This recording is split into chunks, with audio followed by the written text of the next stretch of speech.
Hello, I'm Dave Algio, your facilitator for this session, and welcome to another bite-sized learning video. Today I want to focus on how we as a leader can have more confident wellbeing conversations.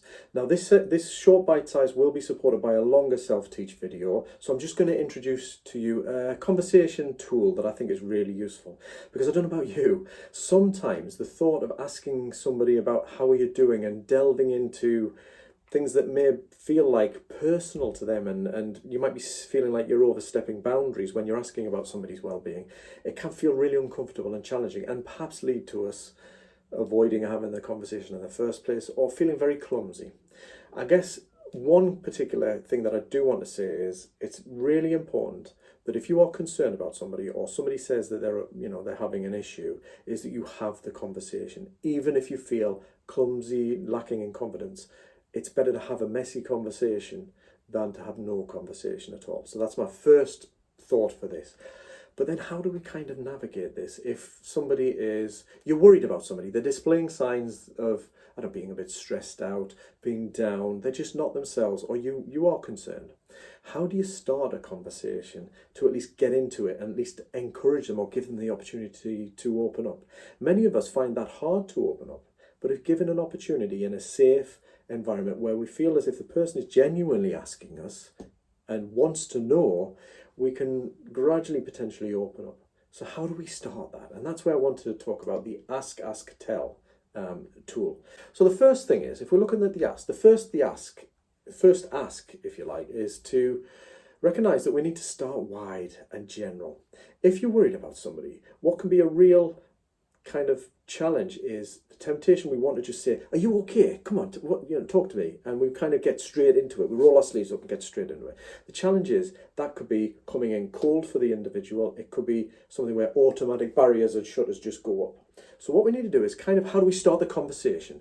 Leave the well-being aside just for the second and start a conversation. And that's where ask is about start wide. How are you doing? How's things? How's it going with? And just be very general. You will know, hopefully, as you get to know your people, enough about them to start to know that there are conversation starters. So ask wide. And then just see how the conversation goes. If the conversation is kind of kept at that level and you still feel, I haven't really got to the root of it, then we need to move a bit deeper. But we may find that that first ask leads to them opening up. If not, then we ask again. What we don't do is repeat the question. What we do is we kind of, if we imagine a funnel, we narrow in and we kind of get a little bit more specific about a question. And you might want to then specify, so how are you getting on with your studies? How are you managing with the deadlines we're getting? That kind of thing. You might even empathise and say, because there's a lot coming at us at the moment. That sort of approach. So we start with, how's it going?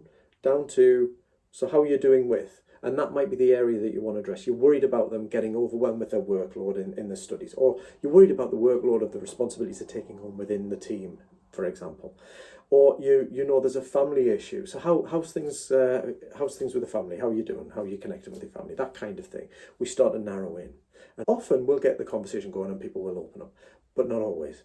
So then we need to go to the tell one. And this is where I always say, never leave the site of a well-being conversation without having at least covered or addressed your concern.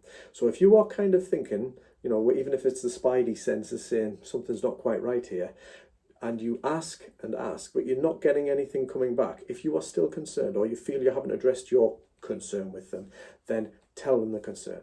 Look, can I just say, I'm a little bit worried about you. You seem to be like feeling a bit stressed out about workload. Do you want to talk about it? So we're telling them our concern and we're laying it on the table and giving them an opportunity to reply and engage. Sometimes that'll work, and often that does. Once we start to show that we actually do care, we want to know. Having said that, we may need to go to the tell two, because the tell two is about acknowledging that they may not be wanting to tell you. So the tell two is, acknowledging that, okay, look, appreciate you saying there's nothing wrong or you don't want to talk to me. That's fine. Look, know I'm here for you if you do. Please do come and see me at any time if you do want to talk about this. But also know there are other people, there are other organisations, there are other support around for you within the Student Leadership Academy, within your studies, within your college, that kind of thing. Don't go it alone. Don't suffer in silence and don't struggle on. That's all I'm going to say for now, type of thing. So we're kind of laying it out. So that's the ask ask, tell one, then tell two. We start wide, we narrow in, then we tell them our concern, and hopefully we get them to open up, and we then see how we can support. But if not, we lay it out to say, don't go it alone, don't be on your own. So hopefully that's useful. I guess what I want to do is get you to think about, is there anybody that you already have a little bit of a concern about, or you need to check in with? Don't forget, don't ignore, don't leave it. Have the conversation and practice that ask, tell. Take care for now.